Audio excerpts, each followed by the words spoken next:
സത്യത്തില് മറ്റൊരു സംഭവം നടന്നു. ശരിക്കും പറഞ്ഞാൽ വളരെ സൈലന്റ് ആയിട്ട്, എന്നാൽ അതിനകത്ത് എന്തോ ഒന്നില്ലേ എന്ന് എനിക്ക് തോന്നി. അതായത് നമ്മുടെ അഭിലാഷും റെന ഫാത്തിമയും ബിഗ് ബോസ് ഹൗസിലേക്ക് വന്നു.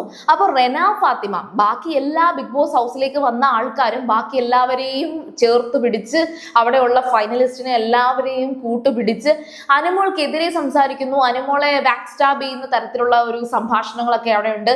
മാത്രമല്ല അവിടെ ബാക്കിയുള്ള എല്ലാവരോടും പറയുന്നത് അനുമോൾ PR കൊണ്ടാണ്, ഇനി ജയിച്ചാലും അത് PR ആണ്, നിങ്ങൾ ഇനി എന്ത് ചെയ്താലും അനുമോളെ ജയിക്കും, അനുമോൾക്ക് PR ഉണ്ട് എന്ന് പറഞ്ഞുകൊണ്ടിരിക്കുമ്പോൾ റെന ഫാത്തിമ അനുമോളെ മാത്രം ഫോക്കസ് ചെയ്ത് അനുമോളുടെ അടുത്ത് വന്നിരുന്ന് കുറച്ചു നേരം സംസാരിക്കുന്ന കാര്യങ്ങളിലേക്ക് നമുക്ക് കിടക്കാം.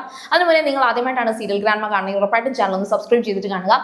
ശരിക്കും റെന ഒരു കംപ്ലീറ്റ് ഒരു അനാലിസിസ് അവിടെ നടത്തുന്നുണ്ട്. അപ്പം റെന ഇവിടുന്ന് ഔട്ടായ സമയത്ത് പേഴ്സണൽ വ്ളോഗിലൂടെയൊക്കെ പറഞ്ഞിട്ടുള്ളൊരു കാര്യം, അന്ന് ഈ പറയുന്ന അനുമോളെടുത്ത് ഒരുപാട് ആ ഒരു കിച്ചൺ സൈഡിൽ നിന്ന് ഒരുപാട് വഴക്കുണ്ടാക്കേണ്ടായിരുന്നു എന്ന് റെനയ്ക്ക് തോന്നിയിട്ടുള്ളതായിട്ട് സംസാരിച്ചിട്ടുണ്ട്. അതുകൊണ്ട് നമുക്ക് ഉറപ്പുണ്ട് ഈ പറയുന്ന റെനയ്ക്ക് അനുമോളോട് ആ ഒരു വിഷയത്തിൽ ഒരു സോഫ്റ്റ് കോർണർ വന്നിട്ടുണ്ട്. പക്ഷെ അതിന്റെ ബേസിസിലാണോ എന്നറിയത്തില്ല, റെന വന്നിട്ട് അനുമോളോട് എങ്ങനെയുണ്ട് ഇവിടെ ഇപ്പൊ ഭയങ്കര സൈലന്റ് ആയിട്ട് തോന്നുന്നുണ്ടല്ലോ എന്നൊക്കെ ഇങ്ങനെ പറയുന്നുണ്ട്. അപ്പൊ അനുമോൾ പറയുന്നുണ്ട്, ഭയങ്കര സൈലന്റ് ആയിരുന്നു, നിങ്ങൾ വന്നപ്പോഴാ ഇപ്പൊ ആ ഒരു ഹാപ്പിനെസ്സും ആ ഒരു ബഹളവും ഒക്കെ ഒന്നും ഉണ്ടായത്. അതുവരെ എന്തോ നമ്മൾ ഫുഡ് കഴിക്കും, പിന്നെ കുറച്ചു നേരം അവിടെ എല്ലാവരും പോയി കിടക്കും, ഉറങ്ങാൻ പറ്റത്തില്ലല്ലോ, അതുകൊണ്ട് എല്ലാവരും അങ്ങനെ കിടക്കും, നിങ്ങൾ വന്നപ്പോഴാ ഒരു രസമൊക്കെ വന്നത് എന്ന് പറയുന്നുണ്ട്.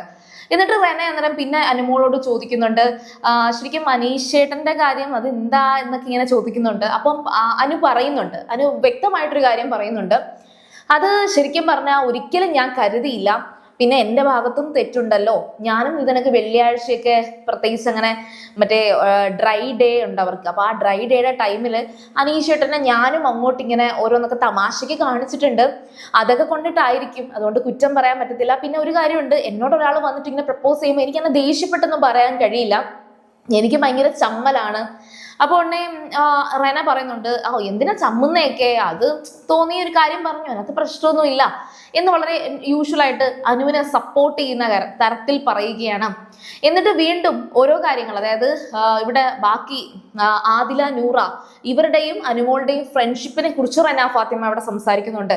അതായത് നിങ്ങൾക്ക് എന്തായാലും ഒരു വലതും ഇടതും നിൽക്കാൻ അനുവിനൊരാളായല്ലോ എന്ന് പറയുന്നുണ്ട്. അപ്പോൾ ഉടനെ അനുമോൾ പറയുന്നുണ്ട്, അവർ രണ്ടുപേരും ശരിയാണ്, പക്ഷെ ഞങ്ങൾ മിക്കവാറും ഒക്കെ ഞങ്ങൾ തമ്മിൽ വഴക്കുണ്ടാവും, ഞങ്ങൾ ഭയങ്കരമായിട്ട് വഴക്കുണ്ടാവാറുണ്ട്, ഇപ്പൊ ലാസ്റ്റ് ടൈമിൽ ഞങ്ങൾ തമ്മിൽ നല്ല വഴക്കായിരുന്നു എന്ന് അനുമോൾ പറയുന്നുണ്ട്.